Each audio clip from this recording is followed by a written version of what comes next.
যেই বিশ্বাস নিয়ে যেই চেতনা নিয়ে আমরা এতদিন যুগপৎ আন্দোলনে ছিলাম, ফ্যাসিস্ট বিরোধী সরকারের বিরুদ্ধে আন্দোলন করে সেই সরকারকে বিতাড়িত করলাম, যেই চাওয়াটা নিয়ে যে চেতনা নিয়ে আমরা এই আন্দোলন করলাম যে জনগণের সঠিক দাবি, তাদের ভোটের অধিকার তাদের কাছে ফিরিয়ে দেব, সেটা নিয়ে আমরা এখন কিভাবে সবচেয়ে ভালোভাবে কাজ করতে পারি। ঐক্যমত কমিশন সব দলগুলোর সাথে বসছে, আমরা বসেছি, বাংলাদেশ জাতীয়তাবাদী দল বসেছে। ঐক্যমত কমিশনকে আমরা পরিষ্কারভাবে আমাদের দলগত জায়গা থেকে জানিয়েছি কোন কোন প্রস্তাবনার সাথে আমরা ঐক্যমত পোষণ করি। ইতিমধ্যে অনেকগুলো দলের সাথে ঐক্যমত কমিশনের বসা হয়ে গেছে। এই দলগুলোর সাথে যে বসা হয়েছে বা যতগুলো দলের সাথে বসা হবে, আমরা প্রথম থেকেই বলেছি যে যতগুলো জায়গায় তার ঐক্যমত খুঁজে পাবেন, সেটার ভিত্তিতে একটা চার্টার তৈরি করা হোক।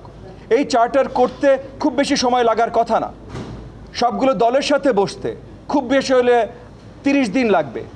30 দিনের ভেতরে এই দলগুলোর সাথে বসে তারা কি রাজি হয়েছে, কোন প্রপোজালগুলোতে রাজি হয়েছে, এটা চার্টার বানাতে আর একদিন লাগতে পারে।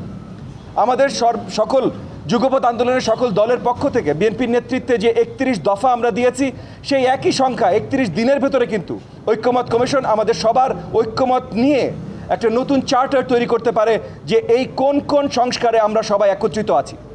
এই চার্টারটা একবার তৈরি হয়ে গেলে এরপরে নির্বাচনের কোনো ধরনের দেরি করার কোনো কারণ আমরা দেখি না।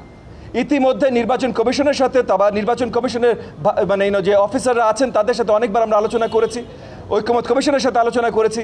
যুগপৎ আন্দোলনের যতগুলো শরিক দল আছে বা যুগপৎ আন্দোলনের বাইরেও যে শরিক দল, যেই দলগুলো ছিল যারা ফ্যাসিস্ট বিরোধী আন্দোলনে কোনো না কোনোভাবে প্রত্যক্ষ বা পরোক্ষভাবে জড়িত ছিল, তাদের সবার সাথে আমরা কয়েকবার আলোচনা করেছি।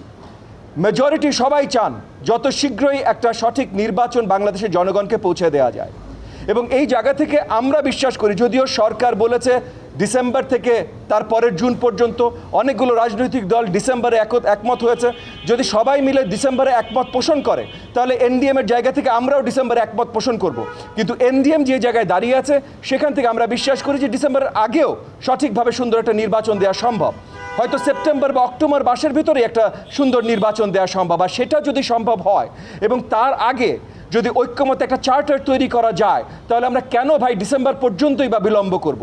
যত শীঘ্রই বাংলাদেশের জনগণের এই যে প্রথম অধিকার, ভোটের অধিকার তাদের কাছে ফিরিয়ে দেওয়া যায়, সঠিকভাবে তাদেরকে হস্তান্তর করা যায়, তত তাড়াতাড়ি আমরা জনগণের কাছ থেকেও জানতে পারবো ভাই আসলে আমরা যতই চার্টার করি আর যাই করি, জনগণ কোন সংস্কারগুলো দেখতে চায়। এবং জনগণ যখনই জানাবে তখন সেই হিসাবে যেন সেই সংস্কারগুলো হয়, এটাই আমাদের প্রত্যাশা।